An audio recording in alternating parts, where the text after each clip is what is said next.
Welcome back to Duckman Cycles of VW Garage. I'm your host, the Duckman. We're back today with my 1956 Beetle Oval, affectionately known as Eleanor. She's my big-booted girlfriend. That's it. Eleanor was brought to me as a storm-damaged car.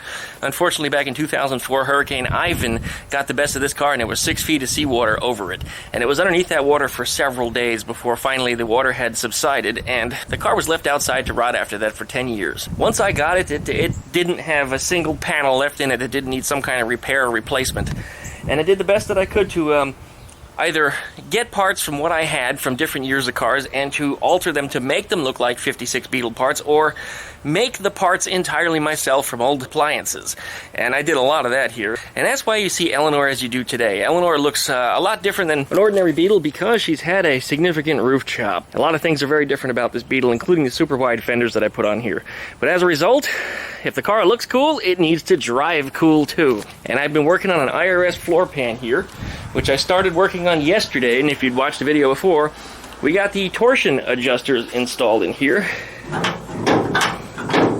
And that allows me to adjust the ride height or the preload on the torsion springs, or torsion rods, as you might know them, to allow me to raise and lower the car on the fly without having to disassemble the entire thing and manually turning the torsion bars myself. Now, how I choose to actuate this in the future is still yet to be determined, but the fact is the parts are now put in place that I can actually make an easy adjustment by just turning some bolts on the underside of the car. But yesterday we ran out of time. I had to go to a movie. I couldn't finish the welding on here. Boy, look at all that ash in there from the flux core. I'll have to hit that with the compressor and clean all that out of there. But anyway, yeah, I ran out of time, so I didn't get to finish welding it in. So we're going to finish welding that in today. Now we're going to try to reassemble it, and we're going to start turning some nuts and bolts, and let's see this thing go up and down. Who's with me? I know you're with me. So please like, comment, subscribe. I want to know who's watching these videos. Let me know what you think of this. Let me know if you've done this before. Let me know if this is the first time you've seen it. I'd really like to hear from you. So please, post a comment. As always, I have multiple YouTube channels besides Duckman Cycles. I've also got VV the Duck VV, and I've got Skeeter the Duck. So please, if you miss one of my channels, you're probably missing something, because often my videos will crisscross between the channels, depending upon how they affect my life. Anyways, so don't forget to go over to Facebook and search for Duckman Cycles VW Garage, and go ahead and join the group page. There'll be a discussion on this project, as well as whatever else anybody is sharing, and that group is actually becoming quite active. There's a lot of people on there posting a lot of different things, mostly Volkswagen related. Occasionally we see a motorcycle, and sometimes we even see something that's neither a Volkswagen nor a motorcycle. So if you've got something you want to share, and you haven't put videos up on YouTube about it, get over to the Facebook group page and share it with me. Share it with us. We all want to see it. Please head on over there. Thanks very much for watching, you guys. I really appreciate it. And roll the intro. Blah!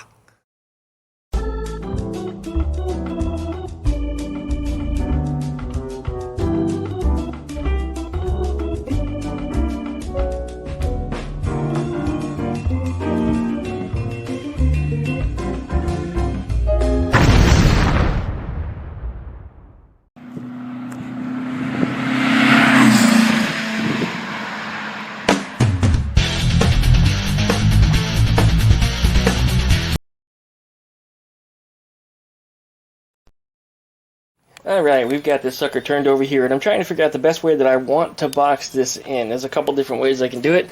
I can cut a little piece out of here, just a line, and then hammer that in, hammer this over, and then create some fill pieces to drop in there. I could also just go ahead and cut the whole damn thing out, and then create a piece that goes vertically, a piece that goes horizontally, and be done with it that way. I've also seen some people that they actually cut all this away, and then they made one piece, and they just kind of hammered it into position, cut off the excess, and then welded it in there. I don't know that I want to do that. It might be the easiest way, though. I guess I'm just going to have to do a little experimenting here, because I don't know exactly how I want to do it. Alright, well, let's see what happens. Well, I went out back, and I have another torsion bar that's back there that's been separated from another car, and I have this section still welded to it. I was going to save the torsion bar for a section of a buggy that I'm going to build, but I'm not going to need all the sheet metal attached to it. So anyway, I've got this piece. This is actually how it would be oriented in the car. It gives me a little something extra. Now the contours, and you notice the lines are a little bit different, because this is actually from a later model Beetle. Looking at this stuff here, I think I can certainly use this as a donor part and perhaps take it and flatten it a bit and turn it around. And I think I can drop this into place and change the contours of it, make it fit. I think that'll work. I don't see why not. Let's start doing a little cutting and measuring, or in the reverse order we should say. You're supposed to measure first, and then measure again, and then maybe even measure a third time, and then cut. I cut it twice and it was still too short. I want my money. Fail. Anyways, we're at it. Okay, I'm pretty happy with the way the right side turned out over there. And pretty much what I did was I put a few relief cuts into it, bopped them with a hammer a little bit, leaned them over like that. And I took that other piece that I had before and I cut it down the middle and inverted it and turned it around backwards just like I said. Then I made a cut right along here, which is the edge of the box, right along here. And then I made a cut triangular up this way. Then once I laid it in and I got it tacked along this line, I ran a saw along here, cutting through both this and this. So that way the two pieces, here and here, butted together. And then I ran a weld, as you see, all the way around. So that worked out pretty damn good. I got an awful lot of little loose BBs and things around here yet that still need to be cleaned up. It looks like there's a lot more really ugly welds, but it's really just a whole lot of spatter that just stuck to everything. I think I had the wire feed turned up just a little bit too high. But those are nice strong welds with good penetration, I think.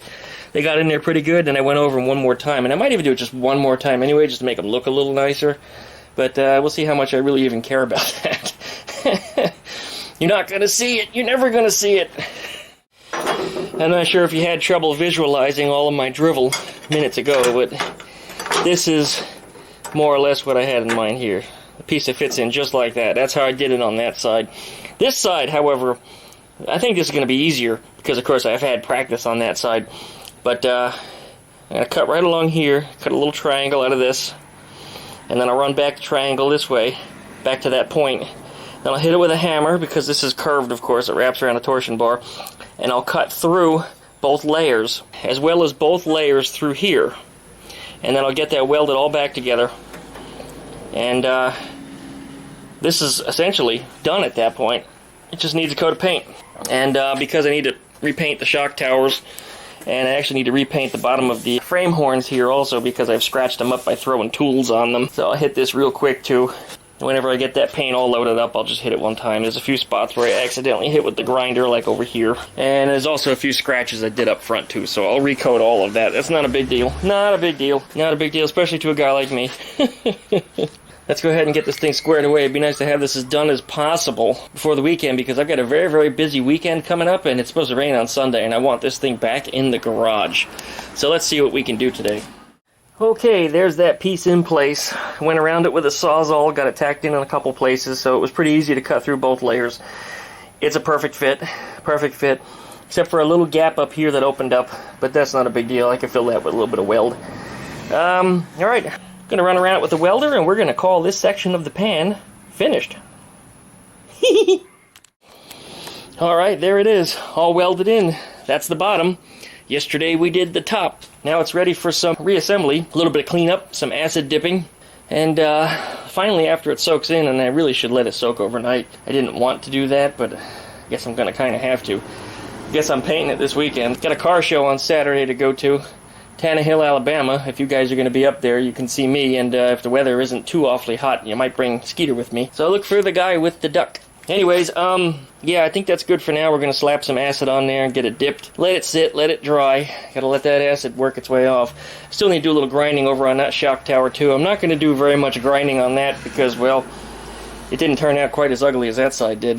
That actually turned out pretty good for a flux core welder. Missed a spot. Guess I gotta hit it one more time. Not a big deal. Oops! It happens. Alright, we'll be back in a few. Well, I think that's it for today. Today actually is one of my days for working, and I just got called in. So it's time for me to start wrapping up and get ready to head off to work. Where we left off at is everything is welded and ready to rock and roll as far as that's concerned. I said I wasn't going to grind in here, but I hit it anyway, just the high spots. I did a little grinding also on the shock tower that needed it. I can't remember which one it was. I think it was the one here on the top, which is the left side. But I soaked everything in acid, including soaking that side again. Also soaked the top side here. You can see where I had to cut out the whole top in here and get that box put in down below. All of that is soaking in acid now. And then I will, of course, once this dries, get a coat of paint on it. But yeah, we've nailed it. I think it's turned out pretty damn good. Once we got a coat of paint on it, that stuff dries up pretty quick. I should be able to start doing some assembly, and then you guys will get to see this thing in action and see how it works. And I'm kind of excited about that. I've been planning this thing out for a couple years now. As I told you, I bought that contraption that actually goes in here for the torsion adjustment over a year ago, and it's been sitting on my kitchen counter off in the corner for that long. Anyways, now it's no longer sitting in space, it's actually there. Oh, I almost forgot, I gotta get a tap to run through those threads. There's something not right about those threads. The screws that came with it, I could run the nuts all the way up and down them just fine. The screws are fine, but those threads just are a little imperfect for some reason. There's something about them that's just not right. So I'm gonna go pick up a tap and run through there, but you know, I think it's an empty part. You know, being that it is Chinese made, what do you expect? Anyways, like, comment, and subscribe if you enjoy my videos. Don't forget to check out Duckman Cycles and VW Garage on Facebook. Join the group page. Subscribe to Duckman Cycles, VW Garage, VV the Duck VV, and Skeeter the Duck. Don't miss a thing. Hop up in all those channels right away. Thank you guys for watching. I really appreciate it, and we'll see you next time. I don't know what the hell's going on out there, but it got real loud for a minute, and there was all kinds of slapping sounds and traffic being held up, and just total chaos. Welcome to Pensacola, everybody. Welcome to Pensacola.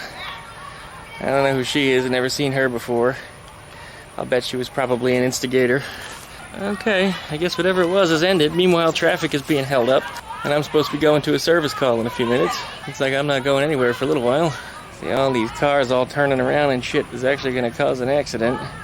Because not one of them knows how to do a proper K-turn, such as that Ford right there.